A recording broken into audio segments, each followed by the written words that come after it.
Hello my dear students, आपका पुनः आज के इस नए वीडियो में स्वागत है। तो इसके पिछले वीडियो में हमने कक्षा 10वीं गणित एनसीईआरटी अध्याय 3 के प्रश्नावली 3.3 को हमने सोल्व कर लिया था। यदि आपने उस वीडियो को नहीं देखा है तो आप आई बटन पर क्लिक करके उस वीडियो को देख सकते हैं। तो आज के इस वीडियो में हम क्लास 10th मैथ्स एनसीईआरटी का अध्याय 3 दो चरों वाले रैखिक समीकरण युग्म के प्रश्नावली 3.4 के हम सारे सवाल को सोल्व करने वाले हैं। पूरा A to Z सोल्यूशन में आपको आज के इस वीडियो में बताने वाला हूं, तो वीडियो को शुरू से लेकर अंत तक जरूर देखिएगा। चलिए अब हम वीडियो को बिना किसी देरी के शुरू करते हैं।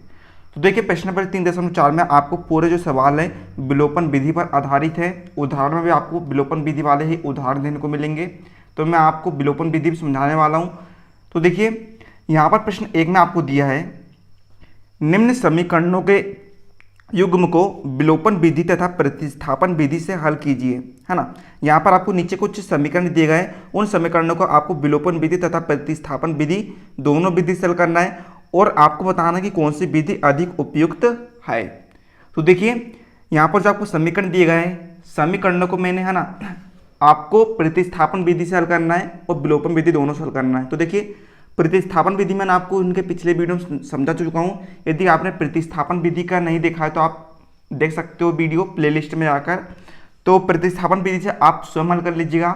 आज के इस वीडियो में आपको विलोपन विधि से हल करना वाला बताने वाला हूँ, क्योंकि जो प्रश्नावली 3.4 है विलोपन विधि पर ही आधारित है और परीक्षा में विलोपन विधि वाला ही सवाल पूछा जाएगा, ना कि प्रतिस्थापन विधि वाला। तो आप प्रतिस्थापन विधि से भी इसे हल कर लीजिएगा।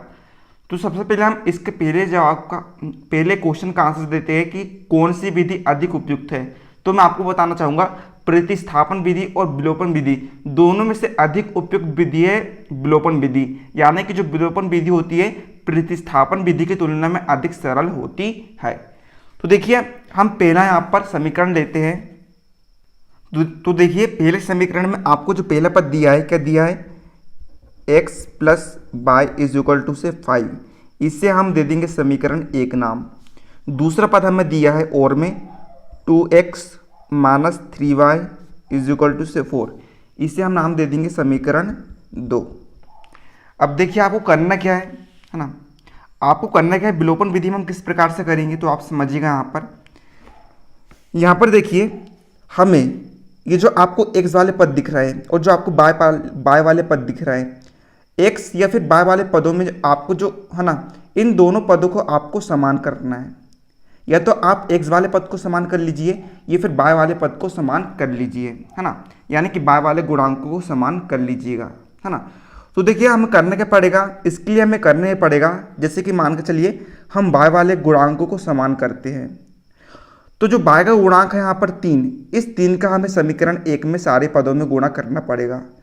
और जो समीकरण 1 में जो बाय का गुणांक है 1, उस 1 का गुणा हमें समीकरण 2 के सारे पदों में करना पड़ेगा। तो हम यहाँ पर लिखते हैं समीकरण 1 में इसका बाय का गुणांक 3 का, है ना, समीकरण 1 में 3 का तथा समीकरण 2 में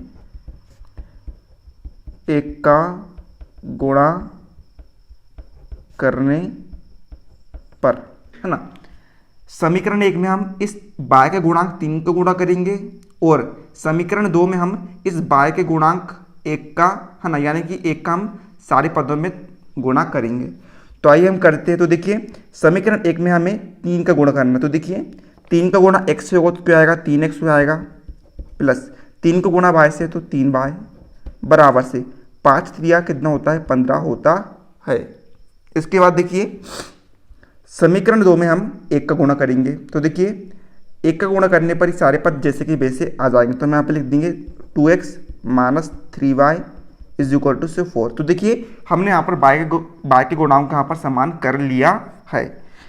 तो यहाँ पर देखिए, है ना, यहाँ पर देखिए माइनस 3y से प्लस 3y कैंसिल हो जाएगा। और मान के चलिए यदि यहाँ पर प्लस रहता तो हम करते क्या, यहाँ पर प्लस है तो यहाँ पर माइनस लगा देते, यहाँ पर माइनस तो यहाँ पर प्लस लगा देते, है ना, सॉरी यहाँ पर प्लस रहते तो हम माइनस लगा देते, यहाँ पर प्लस है तो हम यहाँ पर माइनस लगा देते। तो इस प्रकार से वे भी कट जाता। यहाँ पर डायरेक्टली कट रहा है, इसलिए हमने उसे नहीं लगाया है। तो देखिए यहाँ पर ऑटोमेटिकली 3y से -3y कट चुका है। तो देखिए यहाँ पर बचा है 3x धन 2x, 3x और 2x जुड़ करके बन जाएगा 5x बन जाएगा। ये पद तो कट चुका है, इसका मान 0 होगा तो हम 0 को लिखते नहीं हैं। बराबर का बराबर है ना, 15 और 4 कितना होता है, 15 और 4 19 होता है। अब हम यहाँ से x का मान निकालेंगे। तो देखिए x का मान निकालेंगे तो 19 के बटे में यहाँ पर 5 आ जाएगा, क्योंकि 5 गुणे में राइट हैंड साइड जाकर वे बटे में आ जाएगा। तो यहाँ पर देखिए x का मान यहाँ पर निकल चुका है।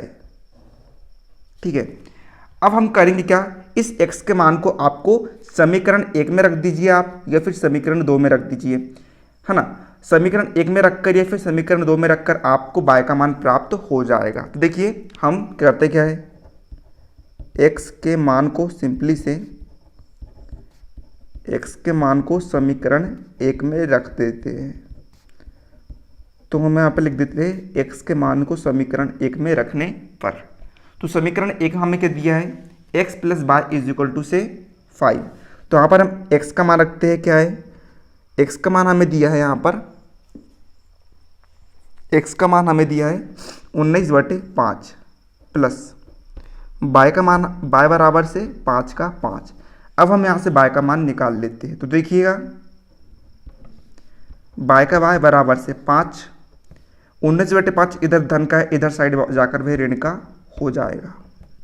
ठीक है, अब हम करेंगे क्या, y बराबर से हम यहाँ पर इन दोनों पदों को लघुत्तम ले लेंगे। तो देखिए इन दोनों का पदों का लघुत्तम आएगा यहाँ पर 5। ठीक है, तो यहाँ पर देखिए हमने 5 लघुत्तम ले लिया है। अब 5 के बटे में 1 है ना, 5 में 1 का भाग जाएगा 5 बार, और इसका 5 का गुणा होगा ऊपर के 5 से, तो कितने आएगा 5 25 माइनस 5 का भाग 5 में 1 बार जाएगा, और इससे 1 का गुणा होगा ऊपर के 19 से, तो कितना जाएगा 19। तो यहाँ पर देखिए y बराबर से 25 में से 19 घटेगा तो कितना आएगा 6 आएगा, और बटे 5 का बटे 5। तो यहाँ पर y का मान भी निकल कर आ चुका है, कितना है 6/5।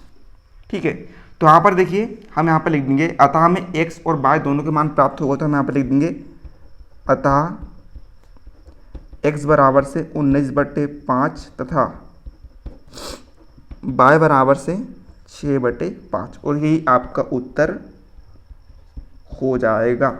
चलिए अब हम बढ़ते हैं इसके सेकंड क्वेश्चन की तरफ।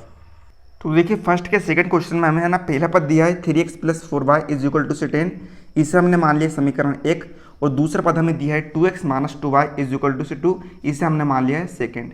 तो करना क्या है, x या y में से किसी भी गुणांक को आपको समान करना है। तो यहाँ पर हम y के गुणांक को समान करते हैं। तो देखिए y के हम यहाँ पर लिखेंगे, y के गुणांक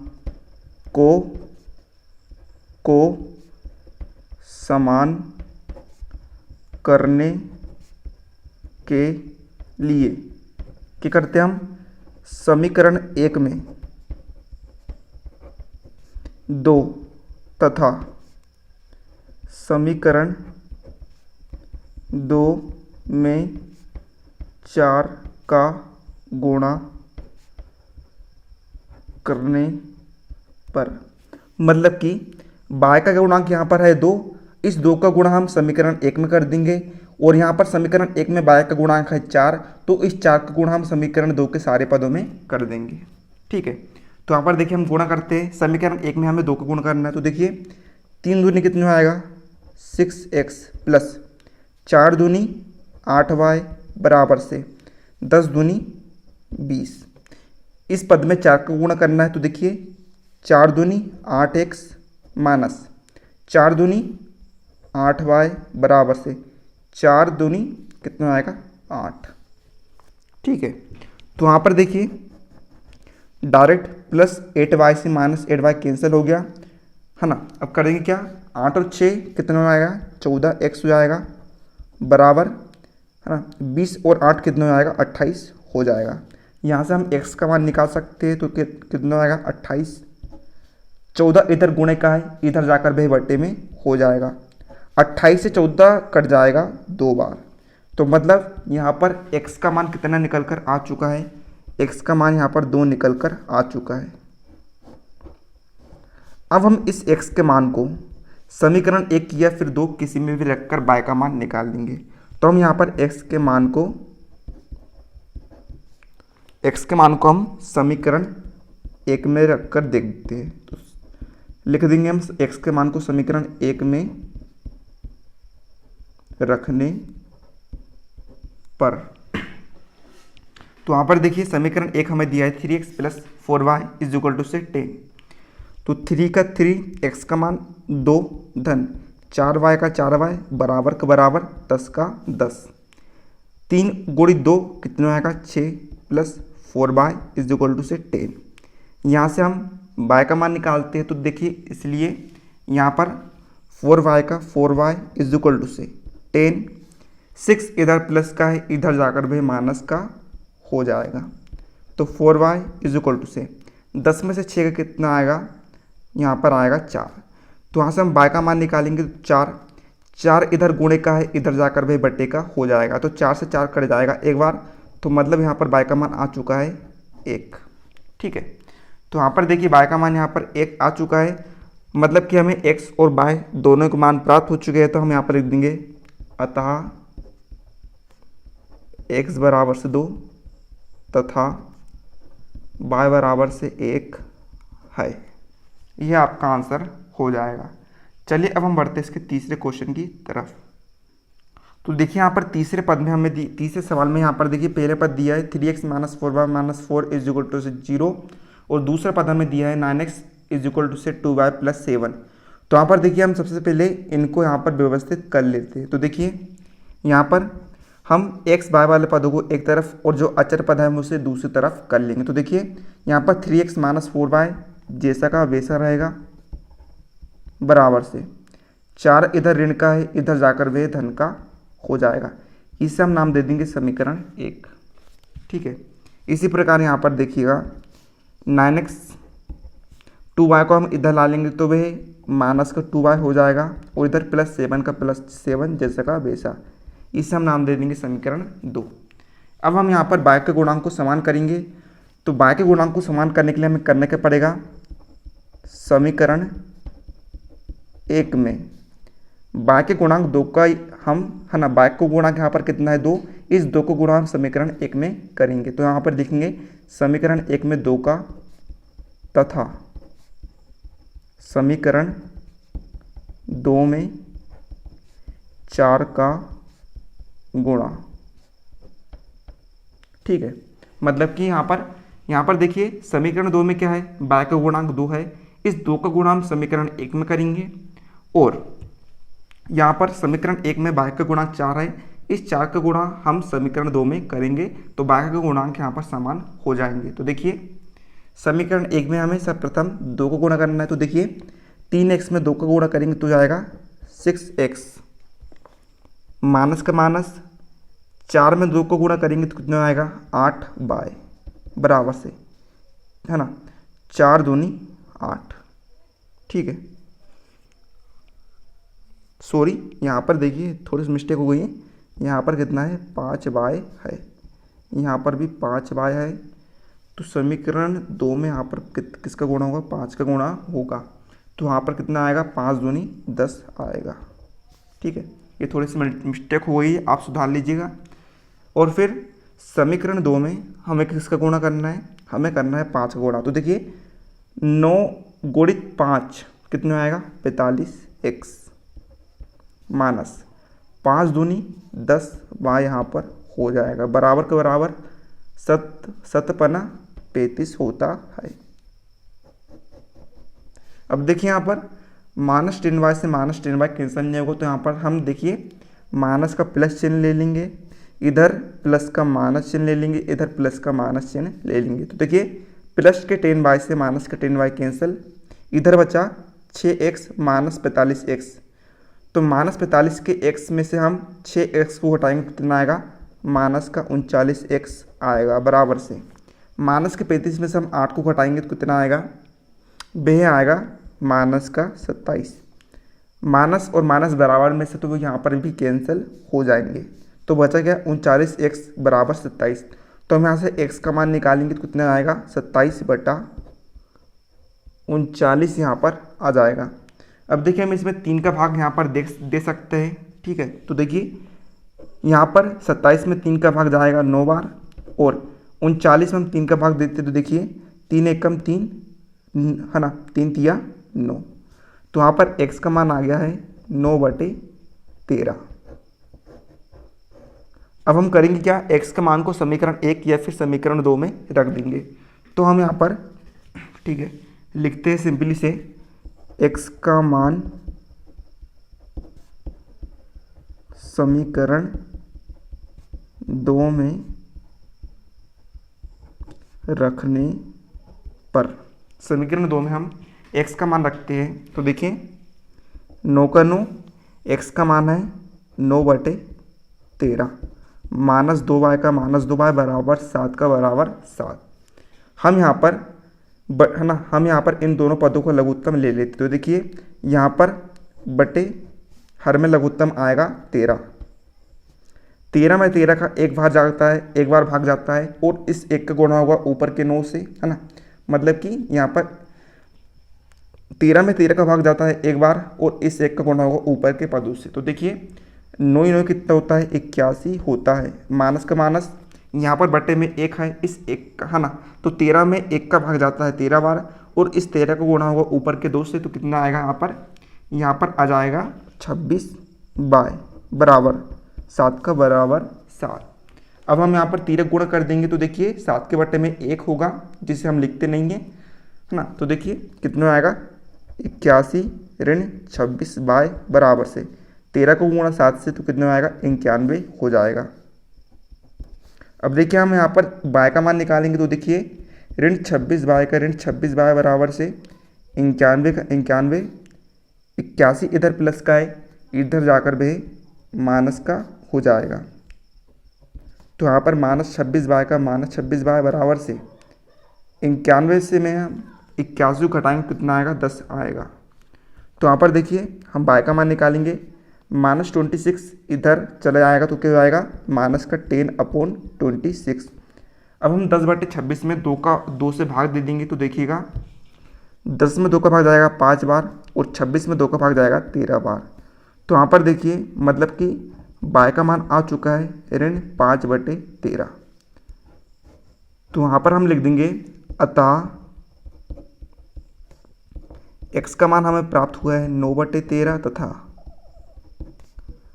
y का मान हमें प्राप्त हुआ है -5/13 और यही आपका उत्तर हो जाएगा। इस प्रकार से आपको सवाल करना है। चलिए अब हम बढ़ते हैं इसके चौथे सवाल की तरफ। तो देखिए चौथे में पहला पद दिया है x/2 धन 2y/3 बराबर से ऋण का 1। तो ये देखिए समीकरण के रूप में नहीं है तो हम समीकरण के रूप में इसे व्यवस्थित करेंगे। तो देखिए हम यहाँ पर करेंगे क्या, हम यहाँ पर सबसे पहले इन दोनों पदों का लघुत्तम लेंगे। तो देखिए हर में 2 है और यहाँ पर हर में 3 है, तो देखिए 2 और 3 का हर में लघुत्तम आएगा 6। 6 में 2 का भाग जाएगा 3 बार और इस 3 का गुणा होगा ऊपर के x से, तो कितना आएगा 3x आएगा प्लस का प्लस। 6 में 3 का भाग जाएगा 2 बार और इस 2 का गुणा होगा ऊपर के 2y से, तो कितना आएगा 4y आएगा बराबर से ऋण 1 का ऋण 1। तो यहाँ पर देखिएगा यहाँ पर हम 3 गुणा कर देंगे तो कितना आएगा 3x plus 4y is equal to से -1 × 6 कितना आएगा -6 हो जाएगा। ये समीकरण के रूप में व्यवस्थित हो चुका है, हम इसे नाम दे देंगे समीकरण 1। इसके बाद देखिए हमें दूसरा पद यहाँ पर दिया गया है x/1 ऋण y/3 बराबर से 3। तो इसे भी हम समीकरण के रूप में व्यवस्थित करेंगे। तो यहाँ पर देखिए हम यहाँ पर इनका लघुत्तम ले लेंगे दोनों पदों का। तो यहाँ पर हर में 1 है, यहाँ पर हर में 3 है, तो इसका लघुत्तम आ जाएगा 3। 3 में 1 का भाग जाता है 3 बार और इस 3 का गुणा होगा ऊपर के x से, तो कितना आएगा 3x आएगा माइनस का माइनस। 3 में 3 का भाग जाएगा 1 बार और इस 1 का गुणा होगा ऊपर के y से, तो कितना आएगा y बराबर से 3 का बराबर का 3। यहाँ पर फिर हम 3 गुणा कर देंगे तो कितना आएगा 3x ऋण y बराबर से 3 तिया 9। ठीक है, तो यहाँ पर इस प्रकार से आपका समीकरण 2 भी बन जाएगा। तो हम देखिए यहाँ पर x और y में से किसी हम एक गुणांक को समान करेंगे। तो देखिए आप यहाँ पर दे सकते हैं समीकरण 1 और समीकरण दोनों में, यहाँ पर देखिए x का गुणांक 3 है और यहाँ पर भी x का गुणांक 3 है। तो यहाँ पर देखिए दोनों में 3x है, मतलब कि यहाँ पर x का गुणांक समान है। तो हम यहाँ पर विलोपन विधि का मतलब कि वाला उपयोग नहीं करते हैं। तो यहाँ पर हम डायरेक्ट लिखेंगे समीकरण 1 और समीकरण 2 से। तो हम यहाँ पर लिखेंगे समीकरण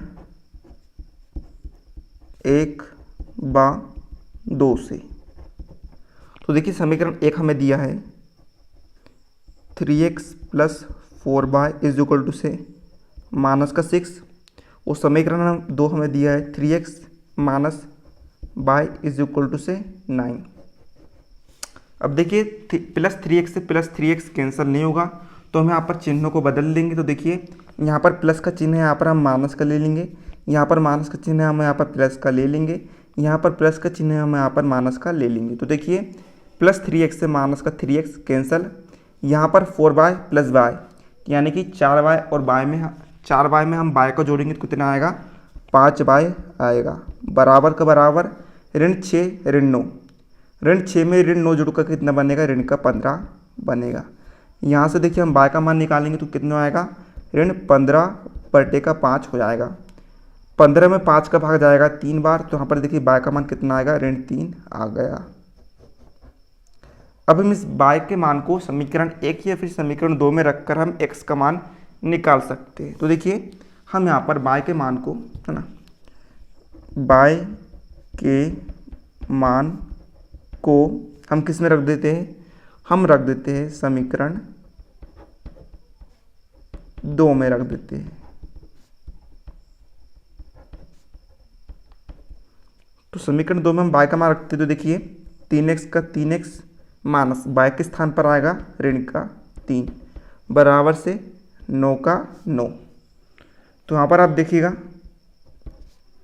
3x माइनस माइनस प्लस 3 का 3 = से 9।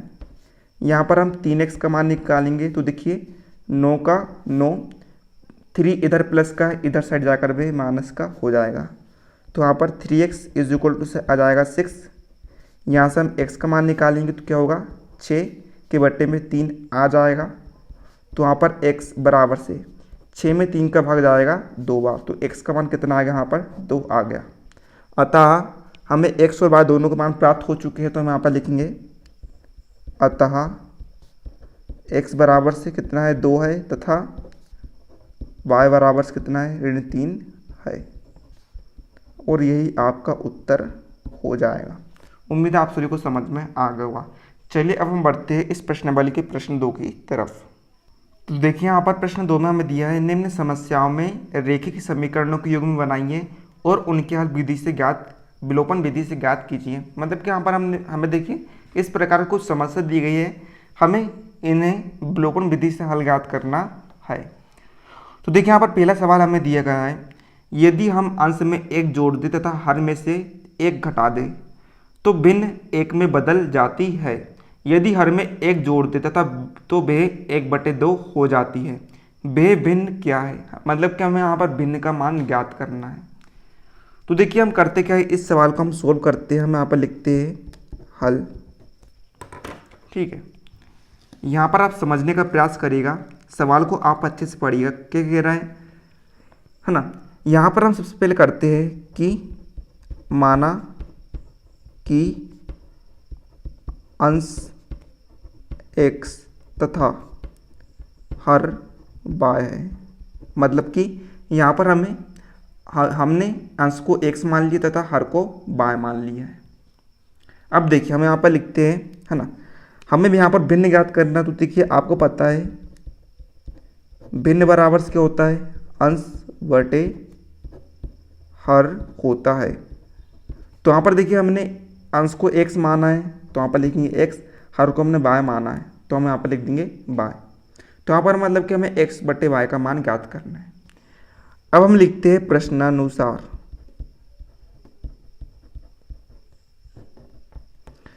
अब देखिए सवाल को आप अच्छे से पढ़िए, है ना। यदि हम अंश में 1 जोड़ दें और हर में 1 घटा दें, मतलब कि देखिए यहाँ पर क्या है ना, अंश क्या है x बटे हर क्या है y। यहाँ पर हम अंश में एक जोड़ दें, यानी कि हम x में एक जोड़ दें, और यहाँ पर हर में से एक घटा दें, यानी कि y में से हम एक घटा दें, तो हमें भिन्न क्या प्राप्त होती है, हमें भिन्न प्राप्त होती है एक, और इस एक को हम बटे एक भी लिख सकते हैं। ठीक है, आइए हम इसे समीकरण बनाते हैं। तो देखिएगा यहाँ पर हम तिरक गुणा कर देंगे, तो देखिएगा क्या हो जाएगा, यहाँ पर x प्लस वन का गुणा होगा x से, तो x प्लस वन आएगा बराबर का बराबर y माइनस वन का गुणा y माइनस वन से, तो कितना आएगा y माइनस वन। यहाँ से हम x y वाले पदों को एक तरफ कर लेते हैं और अचर पदों को एक तरफ कर लेते हैं। तो देखिए यहाँ पर x का x रहेगा, इधर y प्लस का है, इधर आकर भी माइनस का हो जाएगा, इज इक्वल टू से माइनस वन, और इधर प्लस वन इधर आकर माइनस वन हो जाएगा। तो x minus y is equal to से ऋण एक और ऋण एक हो जाएगा ऋण का दो। तो ये समीकरण एक हमें प्राप्त हो चुका है। ठीक है, इसी प्रकार आप दूसरी स्थिति भी देखिएगा। तो सवाल को आप आगे अच्छे से पढ़िएगा। उसमें लिखा है कि यदि हम अंश को वैसे ही रहने दें, यानी कि हम x को x ही रहने दें, तथा हर में यदि हम एक जोड़ दें, यानी कि हम हर यानी कि बाएं में एक जोड़ दें, तो हमें भिन्न क्या प्राप्त होती है, एक बटे दो प्राप्त होती है। तो हम इसे भी समीकरण बना लेते हैं। ठीक है, तो हम करेंगे कि यहाँ पर हम तिरक गुणा कर देंगे। तो x का गुणा 2 से, तो कितना आएगा 2x आएगा, इज इक्वल टू से y प्लस वन का गुणा 1 से, तो बेजैसा का वैसा रहेगा। अब यहाँ पर भी हम x y वाले को पदों को एक तरफ कर लेते हैं, तो 2x माइनस y हो जाएगा, इधर प्लस वन का प्लस वन रहेगा। ये होगा हमारे पास समीकरण 2। अब हम इसे विलोपन विधि से हल करते हैं, जैसे कि सवाल में कहा गया है। ठीक है, तो यहाँ पर देखिएगा। ठीक है, यहाँ पर हम समीकरण 1 और समीकरण 2 को देखते हैं।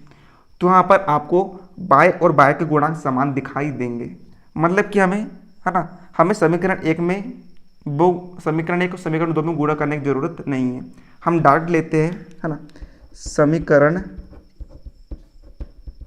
1/2 से डायरेक्ट मान लेते हैं। तो देखिए हम समीकरण 1 में क्या दिया गया है, x minus y is equal to से माइनस का 2। समीकरण 2 हमें दिया गया है 2x minus y is equal to से 1। अब देखिए यहाँ पर माइनस वाई से माइनस वाई तो कैंसिल नहीं होगा, तो यहाँ पर हम माइनस का प्लस चिन्ह लेते हैं और धन का ऋण चिन्ह लेते हैं, यहाँ पर भी धन का ऋण चिन्ह लेते हैं। तो माइनस के वाई से प्लस का वाई कैंसिल, यहाँ पर माइनस के 2x से प्लस x घटेगा, तो ऋण 2x में से जब x घटेगा तो कितना आएगा, माइनस का x आएगा बराबर से ऋण 2 और ऋण 1 जुड़ कर के बनेगा ऋण 3 बनेगा। माइनस और माइनस यहाँ पर बराबर में, तो यहाँ पर माइनस से माइनस कैंसिल, तो यहाँ पर x का मान कितना आ गया है, 3 आ गया है। अब हम इस x के मान को समीकरण 1 या फिर 2 में रखकर y का मान भी प्राप्त कर लेंगे। तो यहाँ पर देखिए हम x के मान को समीकरण 1 में रख देते हैं। तो देखिए यहाँ पर समीकरण 1 हमें दिया है x minus y is equal to minus 2। तो यहाँ पर x का मान हम रखेंगे 3 और बाकी जैसा का वैसा। तो यहाँ पर देखिए हम y का मान निकालते हैं। तो देखिए ऋण y का ऋण y, इधर ऋण 2, 3 इधर प्लस का, इधर जाकर भी माइनस का हो जाएगा। तो यहाँ पर minus y is equal to से ऋण 2 और ऋण 3 जुड़कर बनेगा ऋण का 5, माइनस से माइनस कैंसिल, तो यहाँ पर y का मान कितना आ गया, 5 आ गया है। तो यहाँ पर देखिए हमें x का मान प्राप्त हुआ है 3 और y का मान प्राप्त हुआ हमें 5, और हमें ज्ञात करना था भिन्न। तो हम यहाँ पर लिखेंगे अतः अभिष्ट भिन्न बराबर से भिन्न मतलब अंश बटे हर। तो देखिए यहाँ पर अंश क्या है, 3 है, बटे हर क्या है, 5 है। तो यहाँ पर भिन्न हमें प्राप्त हो चुके हैं 3/5, और यही आपका उत्तर कहलाएगा। चलिए अब हम बढ़ते हैं इसी प्रश्न 2 के सेकंड सवाल की तरफ। तो देखिए हमें यहाँ पर सेकंड क्वेश्चन में दिया गया है 5 वर्ष पूर्व नूरी की आयु सोनू की आयु की 5 गुनी थी। 10 वर्ष पश्चात नूरी की आयु सोनू की आयु की 2 गुनी हो जाएगी। नूरी और सोनू की आपको वर्तमान आयु यहाँ पर ज्ञात करना है। तो देखिए हम सबसे पहले यहाँ पर हल डालते हैं और हम यहाँ पर लिखते हैं, हम मान लेते हैं कि नूरी की वर्तमान आयु x है तथा सोनू की वर्तमान आयु y है। तो हम यहाँ पर लिखेंगे माना नूरी की वर्तमान आयु x तथा सोनू की वर्तमान आयु y है। ठीक है, अब हम देखिए इसके बाद हम यहाँ पर प्रश्न अनुसार चलेंगे। तो आप प्रश्न को ध्यानपूर्वक पढ़िए। उसमें पहले पद में लिखा है कि 5 वर्ष पूर्व नूरी की आयु सोनू की आयु की 5 गुनी थी। 5 वर्ष पूर्व यानी कि, है ना, मतलब कि 5 वर्ष पहले नूरी और सोनू की आयु समान थी। तो मतलब 5 वर्ष पूर्व यानी कि x-5, नूरी की 5 वर्ष पूर्व और सोनू की भी 5 वर्ष पूर्व की आयु। 5 वर्ष पूर्व नूरी की आयु सोनू की आयु से कितनी थी, कितनी है, 5 गुना थी। ठीक है, कर दिया हमने बराबर। अब हम इसको हल करते, सरल करते। तो देखिए x-5 का x-5 इज इक्वल टू से इधर हो जाएगा 5y ऋण 5 25। ठीक है, अब x वाले पदों को एक तरफ, तो देखिए x 5वां इधर धन का है, इधर में जाकर वे ऋण का हो जाएगा बराबर से ऋण 25 ऋण 5 इधर 5 जो इधर ऋण का है, इधर जाकर वे धन का हो जाएगा। तो यहाँ पर x-5 इज इक्वल टू से ऋण 25 में से जब हम 5 को हटाएंगे कितना आएगा, ऋण का 20 आएगा और इससे हम नाम दे देंगे समीकरण 1। ठीक है, यह आपकी प्रथम स्थिति हो जाएगी। ओके, इसके बाद देखिए आप सेकंड पद पढ़िएगा। उसमें लिखा है 10 वर्ष पश्चात, 10 वर्ष पश्चात नूरी और सोनू दोनों की आयु समान रहेगी। यानी कि देखिए 10 वर्ष पश्चात नूरी की आयु कितनी होगी, x + 10 होगी। हम इस प्रकार से लिख सकते हैं क्योंकि हमने नूरी को क्या माना है, x माना है, और सोनू को हमने माना है y। तो 10 वर्ष पश्चात उसकी आयु कितनी होगी, y + 10 हो जाएगी। तो यहाँ पर कहा गया है नूरी की आयु सोनू की आयु कितनी हो जाएगी, 2 गुना हो जाएगी। ले लेते हैं हम बराबर, इसे भी हम हल करते। तो देखिए x + 10 का x + 10, 2 का हम कोष्टक के अंदर गुणा करते तो कितना जाएगा, 2y धन 20। यहाँ पर हम x और y वाले पदों को अलग अलग कर लेते तो ये तो हो जाएगा x, 2y इधर जाएगा तो हो जाएगा ऋण का 2y बराबर से 20, 10 इधर धन का, इधर आकर भी ऋण का। तो यहाँ पर कितना आएगा, x ऋण 2y बराबर से 20 में से 10 गया बचा 10। यहाँ पर हमने नाम दे दिए समीकरण 2। अब देखिए यहाँ पर आप समीकरण 1 और समीकरण 2 को यहाँ पर गौर से देखिएगा। यहाँ पर देखिए x और x, है ना, यहाँ पर देखिए x के गुणांक समान है। तो हम यहाँ पर समीकरण 1 में और समीकरण 2 में यहाँ पर गुणा नहीं करेंगे गुणांकों का, क्योंकि यहाँ पर ऑलरेडी x के गुणांक समान है। तो हम यहाँ पर लिखते हैं समीकरण 1/2 से। तो देखिए समीकरण 1 हमें दिया है x ऋण 5y बराबर से ऋण का 20। समीकरण 2 हमें दिया है x ऋण 2y बराबर से 10। अब देखिए प्लस x से प्लस x तो कैंसिल नहीं हो सकता है। तो देखिए हम प्लस का माइनस चिन्ह ले लेंगे, माइनस का प्लस चिन्ह ले लेंगे, तो इधर प्लस का माइनस चिन्ह ले लेंगे। प्लस x से माइनस x कैंसिल, इधर -5y में से जब हम 2y को घटाएंगे तो कितना आएगा, ऋण का 3y आएगा। इधर ऋण 20 और ऋण 10 जुड़कर बनेगा ऋण का 30। ऋण और ऋण बराबर में तो देते देखिए ऋण से ऋण कैंसिल हो जाएगा। ओके, अब हम यहाँ से y का मान निकालेंगे तो 30 के बटे में 3 हो जाएगा। 30 से 3 का भाग जाएगा 10 बार, तो यहाँ पर y का मान कितना आएगा, 10 आ गया है। अब हम इस y के मान को समीकरण 1 या फिर 2 में रखकर हम x का मान प्राप्त कर लेंगे। तो हम यहाँ पर लिखते हैं y का मान समीकरण, हम 1 में रख देते थे, ठीक है। तो y का मान समीकरण 1 में रखने पर तो बाकी पद जिससे का बेसा x का x प्लस, ठीक है, x का x माइनस 5y के स्थान पर 10 बराबर से ऋण 20 का ऋण 20। तो यहाँ पर x ऋण 5 में 10 का गुणा 50 बराबर से ऋण 20 का ऋण 20। तो यहाँ पर x बराबर से ऋण 20 का ऋण 20, 50 इधर ऋण का है, इधर जाकर भी धन का हो जाएगा। तो यहाँ पर जब हम 50 में से 20 को घटाएंगे तो कितना आएगा, 30 आएगा। तो यहाँ पर देखिए x का मान आ चुका है 30 और y का मान यहाँ पर आ चुका है 10। और हमने शुरू में माना था कि हमने, है ना, x को हमने नूरी की वर्तमान आयु माना था, हमने y को हमने सोनू की वर्तमान आयु माना था। यानी कि ये दोनों जो मान निकल कर आए हैं वे नूरी और सोनू की वर्तमान आयु कहलाएंगे। तो हम यहाँ पर लिख देंगे अतः नूरी की वर्तमान 30 वर्ष तथा सोनू की वर्तमान आयु 10 वर्ष है। इस प्रकार से आपका ये सवाल भी हल हो जाएगा। चलिए अब हम बढ़ते इसके तीसरे क्वेश्चन की तरफ। तो छात्रों यहाँ पर देखिए तीसरा क्वेश्चन हमें दिया है 2 अंकों की संख्या के अंकों का योग 9 है।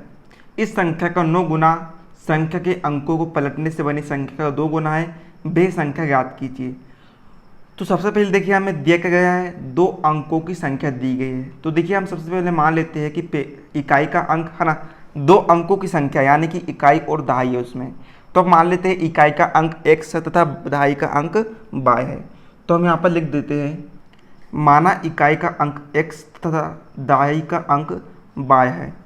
अब हम लगाते हैं प्रश्नानुसार इस सवाल को हम हल करते हैं। तो हम यहाँ पर लिख देते हैं प्रश्नानुसार।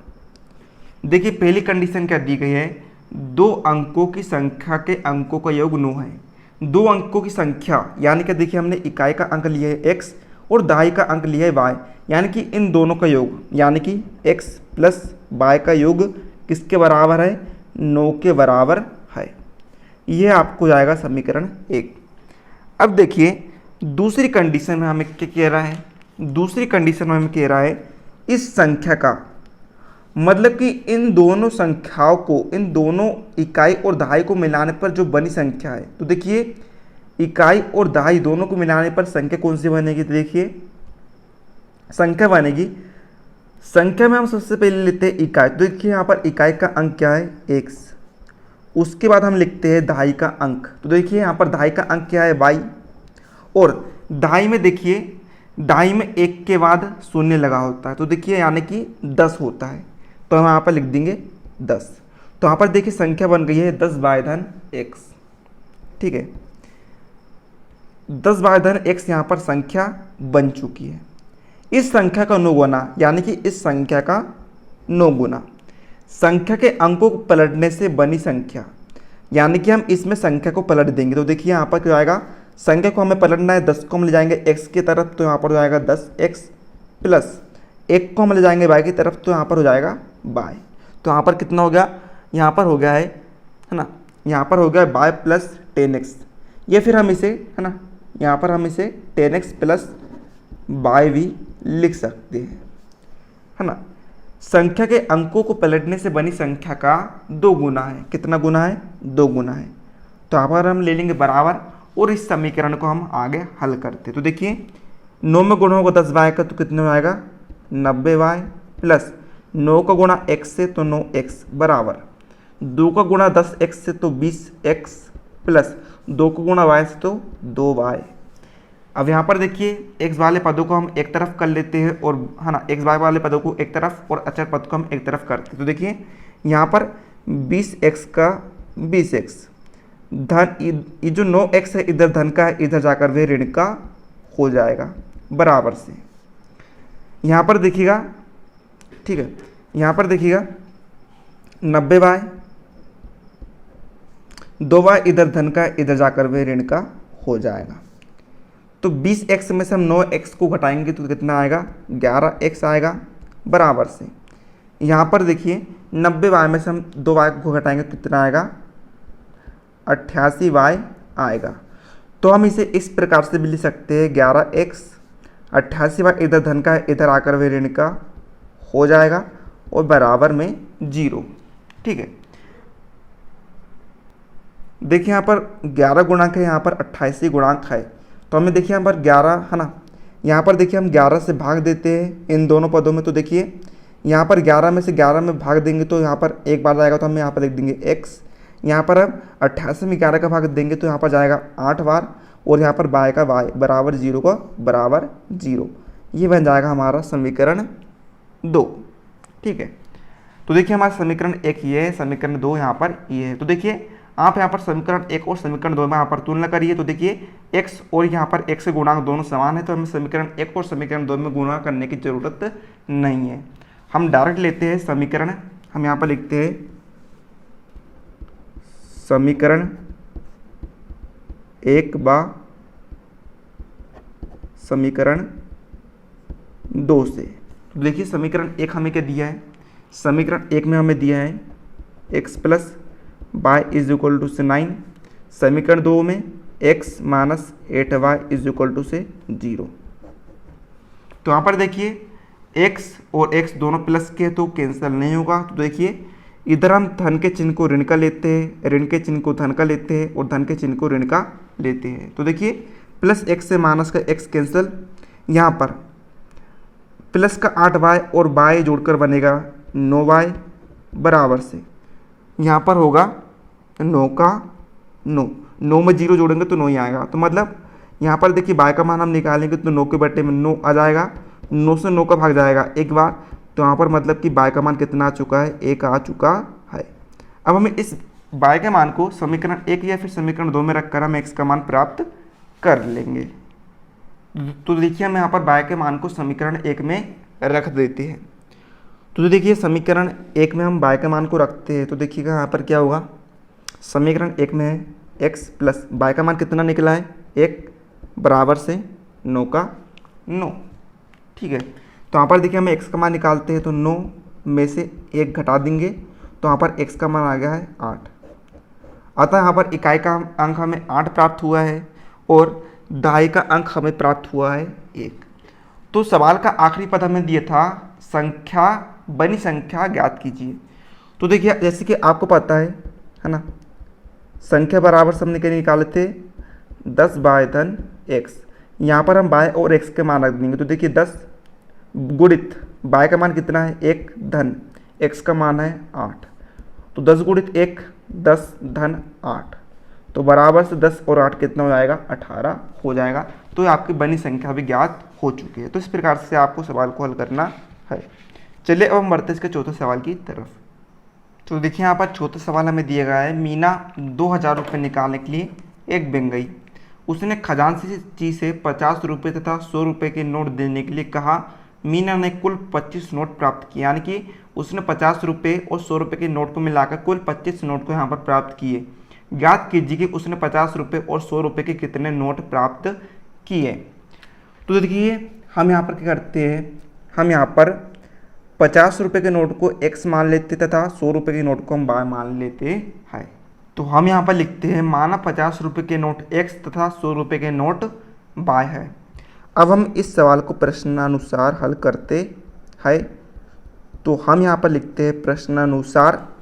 अब देखिए पहली शर्त क्या कह रही है, पहली शर्त यहाँ पर आपको दिख रहे होंगे, मीना ने कुल 25 नोट प्राप्त किए, यानी कि 50 रुपये और 100 रुपये के नोट के उनने कुल 25 नोट प्राप्त किए। यानी कि 50 रुपये के नोट क्या है x प्लस 100 रुपये के नोट क्या है y, दोनों को मिलाकर उसने कितने 25 नोट प्राप्त किए। ये हो गया समीकरण 1। अब सेकंड कंडीशन देखिए यहाँ पर क्या है ना, सेकंड कंडीशन ये है कि उसने 50 रुपये और 100 रुपये के नोट लेकर उसने कुल 2000 रुपये निकाले।